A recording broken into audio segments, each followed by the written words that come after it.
kind of jumped out of the shelf at me, so started reading it, and it's pretty good. It's by Jane Porter. She wrote a book about kind of like all the great men of Scotland during the first Scottish War for Independence back the late 1300s, early 1400s.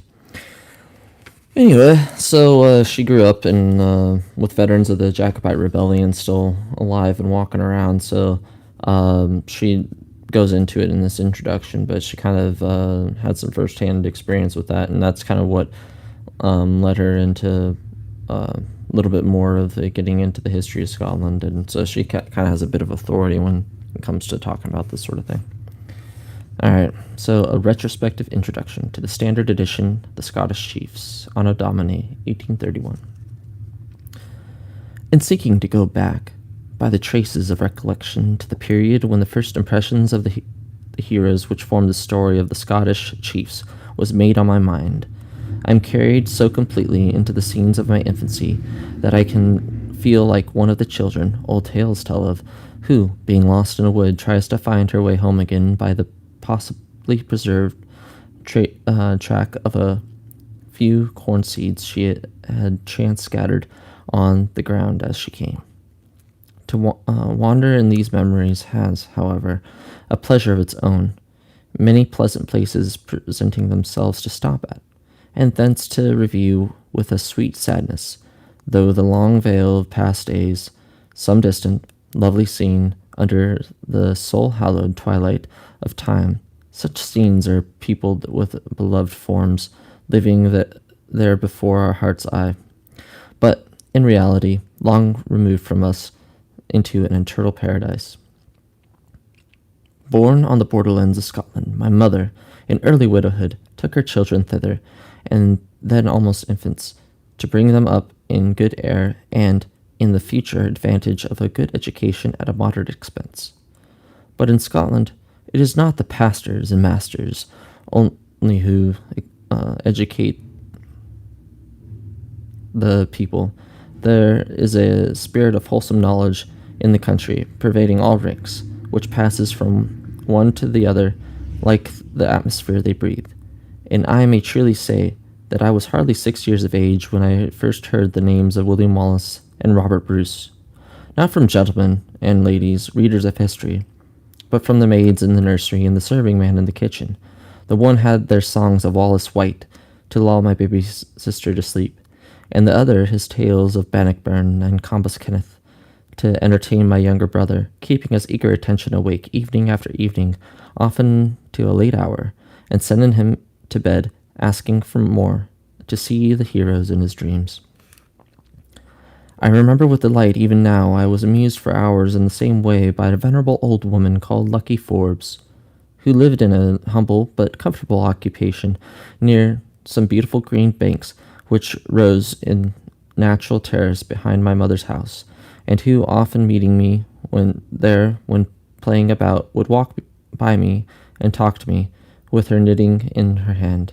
Or I used to run to her own little home and sit down on a stool by her side while she told me of the wonderful deeds of William Wallace, of his fighting for Scotland against many cruel tyrants as those whom Abraham overcame when he recovered Lot and all his herds and flocks from the 5 robber kings, in the vale that was afterwards called the King's Dale because of that victory.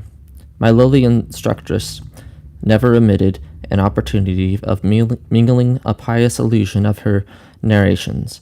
In like manner, at many a cotter's fireside in Scotland, the seed of the bread of this life and of which is to come are sown together. From this custom of hers, I often listened to her with an awful reverence as well as the delighted interest in the events of her stories. She described the person of Wallace from head to foot as if she had seen him, telling me how comely he was and how lofty in spirit, and that no temptation from bonny laddie or powerful prince could ever bribe him from the cause of Scotland. But she seemed to have most satisfaction in talking of her friendship between Wallace, of the friendship between Wallace and Bruce, and she dwelt on it over and over again, comparing it with that of David and Jonathan, whose souls were knit together and whose love for each other was powerful, passing the love of women. By Bonnie Bairn, she said, "There is a friend that sticketh closer than a brother." I never can forget that dear old woman, so shrewd, yet simple-minded and cheerfully religious. She performed her humble duties with activity and content.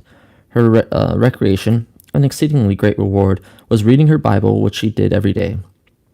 I do not recollect ever seeing any other book in her house, though she knew of the history of Scotland and the biography of its great families, as accurately as if the top of her muckle kist, on which her Bible lay, and been filled with historic chronicles. Lucky Forbes was not singular in the simplicity of book learning and comprehensive knowledge with regard to her own country. I remember to have met much of the same amongst most of the Scotch and the lower orders with whom, whether as a child or in later years, I became acquainted.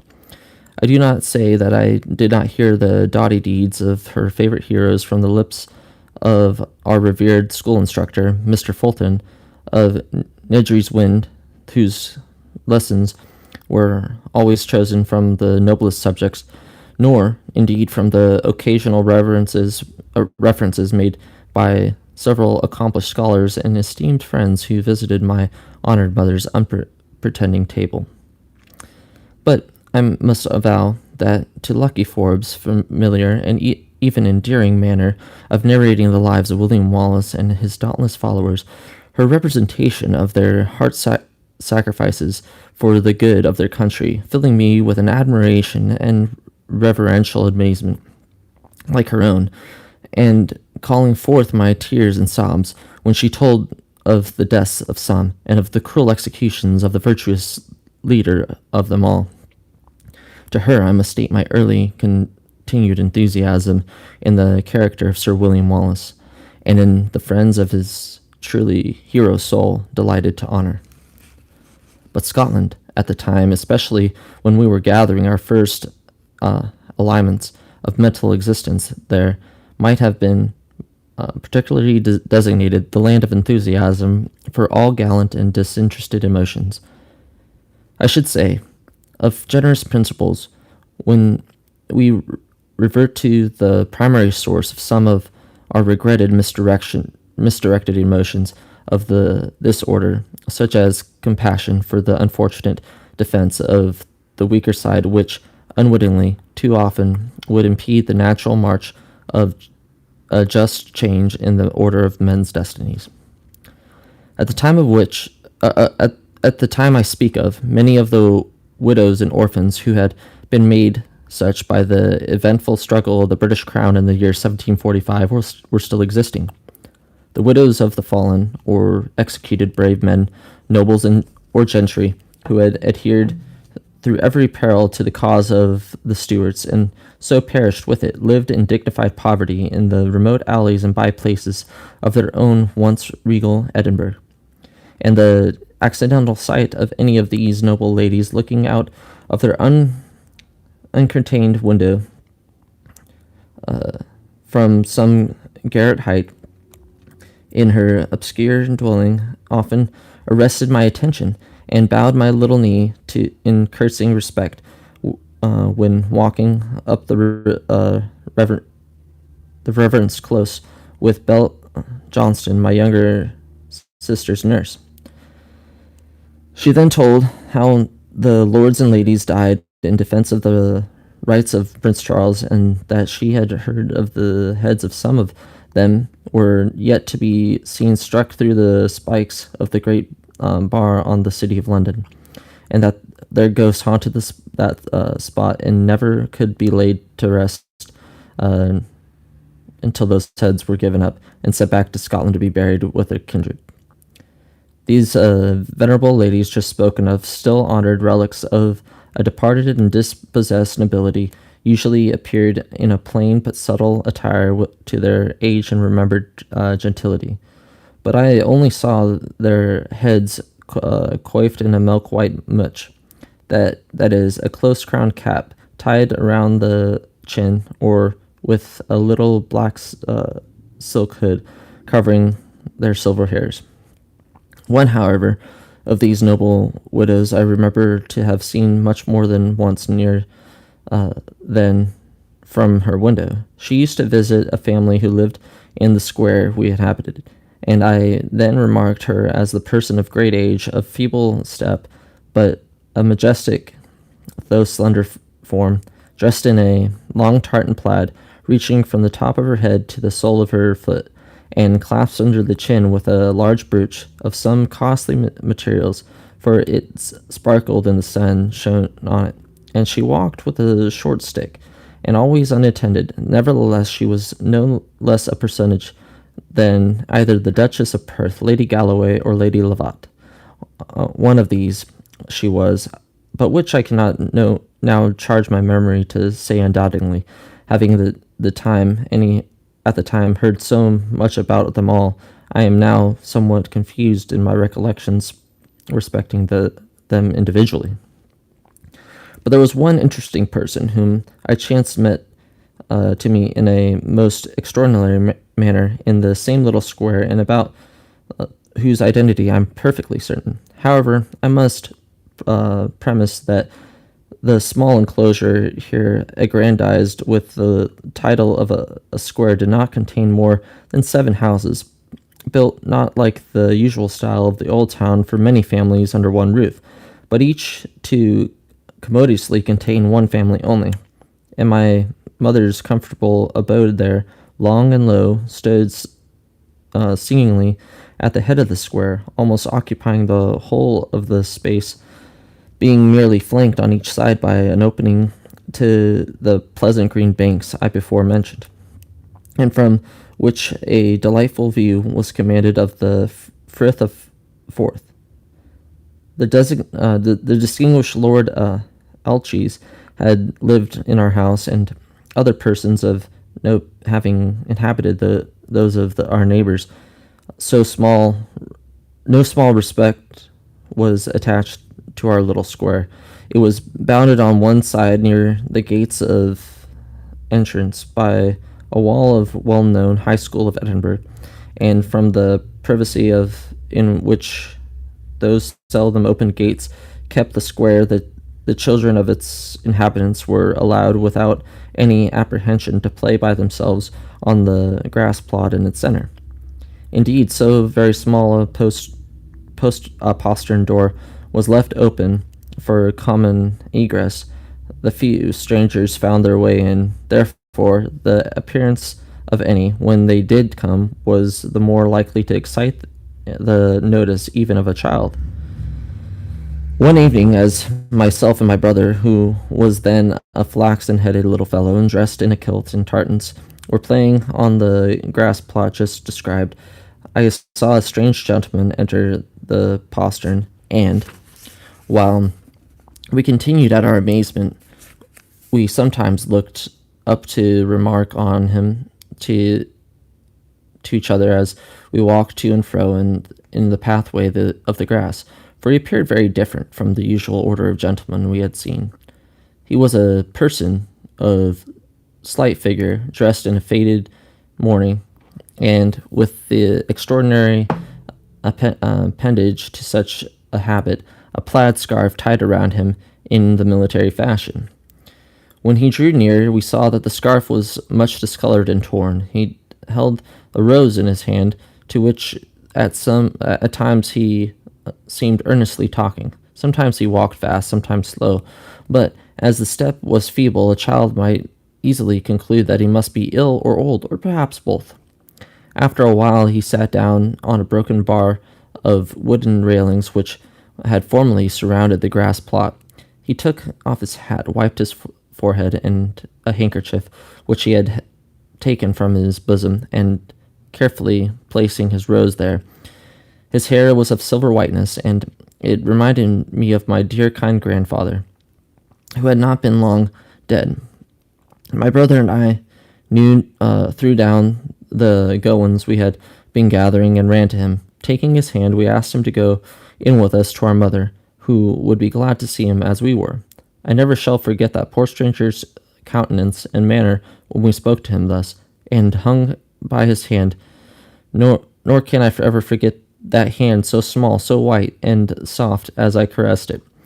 In our beseechings, he had that he would go with us, for we saw tears stealing down his cheeks while unansweringly he gazed upon us.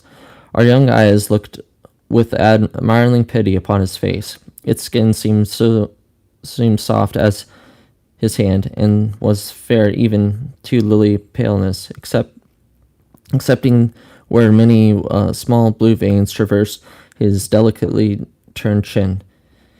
In short, every feature of his faded face had been molded to beauty. The eyes of a dimmed azure were sweet and penetrating. His gray hairs, or rather locks of snow, hung scattered over them. There was no wrinkles in his brow or on his cheeks, but there was a marking, I know not what to call it, that told youth youth was that told youth was fled. Sorrow too had stamped his characters. Children as we were, we knew its signature. We had read it often on the brow nearest and dearest to us. While we were still preferring our unavailing pretensions, our mother herself discerned us and our companion from the parlor window, and attracted by the extraordinary appearance of the stranger, came out herself and approached us. I met her eagerly, telling her of the poor gentleman's fatigue and tears, and yet refusal to go in and rest with her. She drew near, and her persuasions were soon successful. He rose languidly from the broken rail. My brother offered him his shoulder to lean on. He placed the little white hand there, and was led into the house.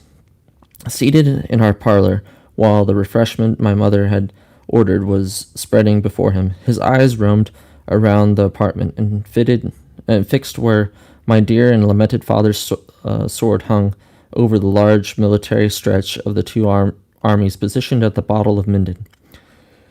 When the servant left the room, my mother invited her guest to eat, but his attention could not be withdrawn from the objects which he looked.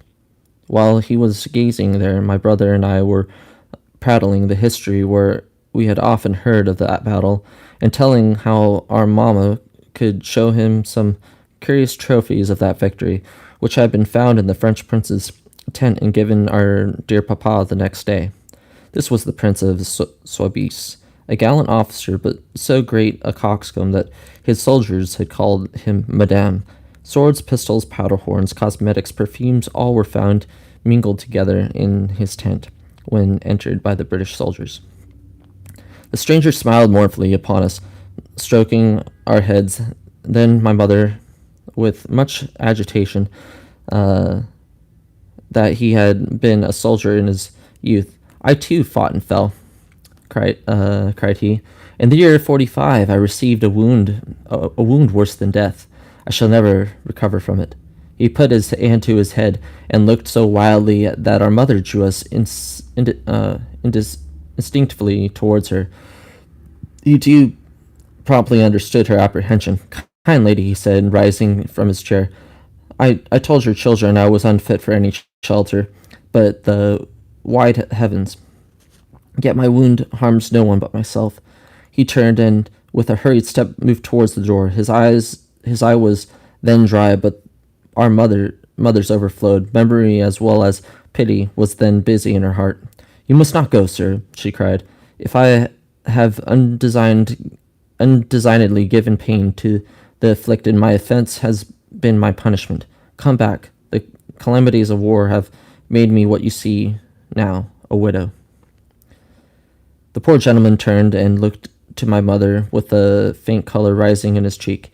He bowed his head too, and with an air of reverence, his hand was pressed close to his heart, and his lip quivered. Yet he smiled. My mother has often said she never could forget the anguish of that smile. I cannot go back, he replied. I ought never to have come back anywhere. Sin should always be an outcast. Nay, sir, answered my mother. The followers of Prince Charles were unfortunate, might be mistaken, but their fidelity could not be a sin. While she was speaking, he became very pale, looking to the door and to the windows as if he did not know from which to make his escape. Rather frightened, I hastened to open the door. He hurried towards it, then turned his eyes to my mother with an expression of such a long-seated woe that it went to her soul. He stopped at the door and taking from his waistcoat breast the rose I had seen him hide there, he put it into my hand. There, he said, it is a white one. Keep it near to your innocent heart, and when you look at it night and morning, pray for him that once owned it. With a sigh and that seemed heavy from the very depth of his soul, he passed through the open doorway. When we heard his hasty steps over the paved floor of the passage, and then through the porch of the house.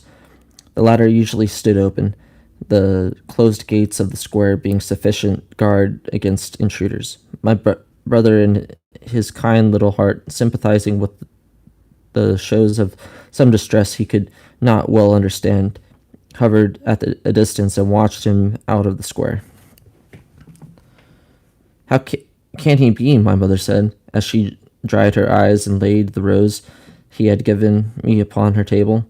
Inquiry amongst our neighbors could lead her to form no guess, but some time afterwards she was told by an old woman who came to sell salt at the door, such being the regular vendors of that article in Edinburgh, bringing it all about in large baskets on their heads, that a person answering to that description our servant gave of the stranger had been occasionally seen by her, wandering alone the fields towards town, of an evening, that she was sorry to say an accident had happened to him by which he was likely to die.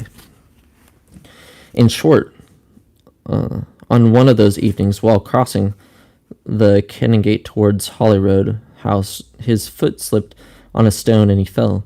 At that instant, a 4-horse dray cart escaped from its owner, drove furiously over him. The fallen gentleman was taken up insensible and conveyed by some of the humane people about to the city infirmary. One of the persons who assisted chanced to have seen an old Jacobite sergeant, and he recognized the plaid scarf, then covering the death-like face of the stranger, to be the peculiar colors worn only by Prince Charles himself when in Scotland. The common royal tartan of the Stuarts was of distinctly different pattern. He whispered his observations to one of the hospital attendants, a friend of his own, and when the object of their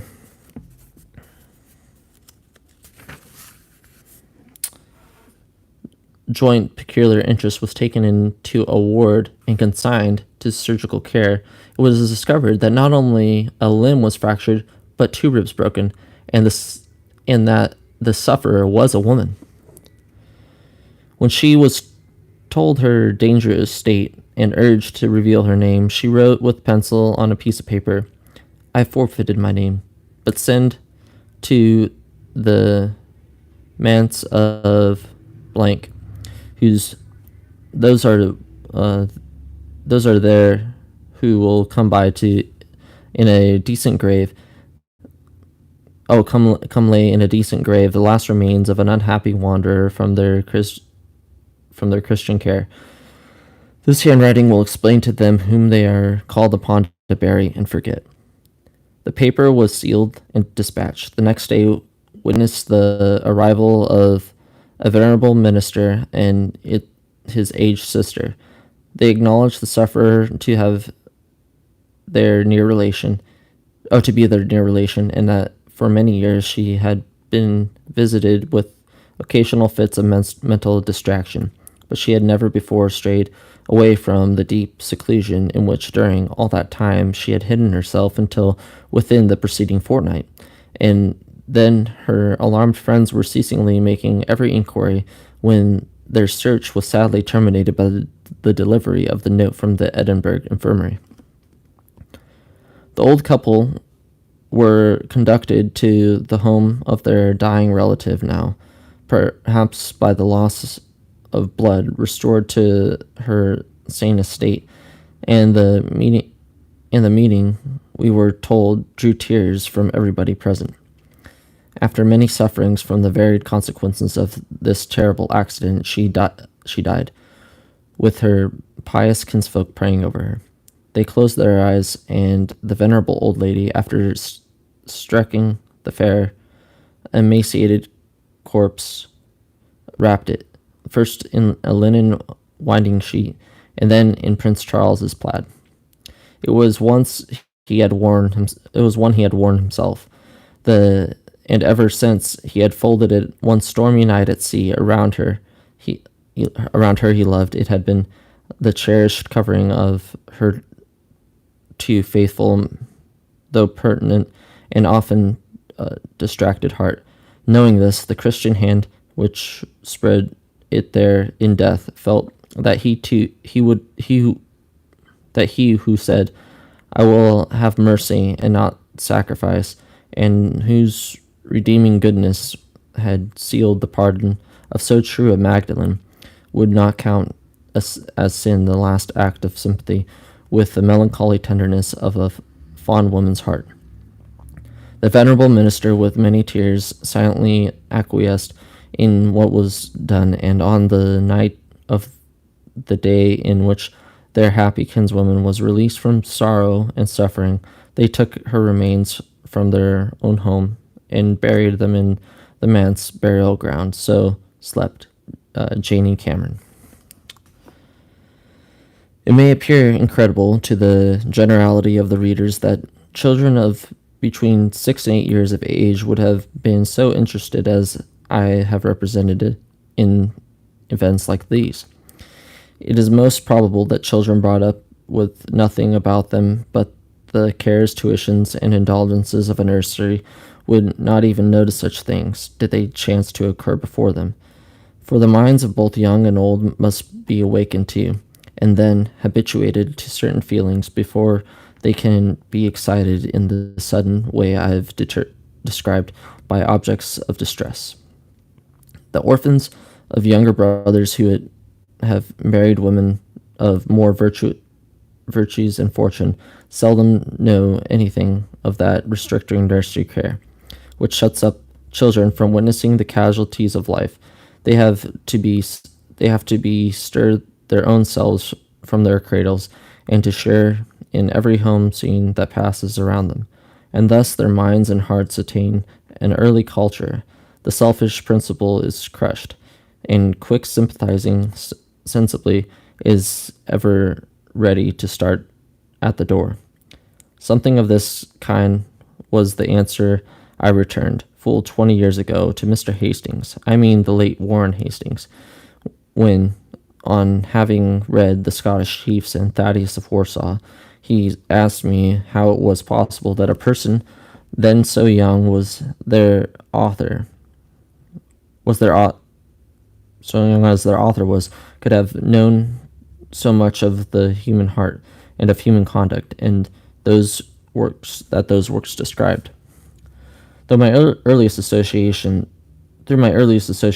it may seem were all in favor of The Scottish Chiefs being the first of my writings, yet having quitted Scotland while still a child, eager to read, as little dreaming ever writing one, The Fairy Queen, Sidney's Arcadia, and other tales of English chivalry, soon took their share in dividing my admiration with the Scottish heroes, whom, almost defying tradition, and had taught me to worship. Sober history came in good time to sift the wheat in the mingled growth of weeds and harvest. And my late preface to the standard edition of Thaddeus of Warsaw shows how the time-honored names of Sobieski and his followers wrought on me first to dare becoming myself a narrator of historic deeds. The work was written in London, surrounded by living characters who correspondingly Corresponding military fame seemed to be hold me examples I need only copy to produce all I wanted to portray. But Scottish Chiefs was composed under very different circumstances. Our revered parent had retired with us into the country. She wisely took us from a world that might have presented too many charms for young and ardent spirits, and which was then opening in many ways before us.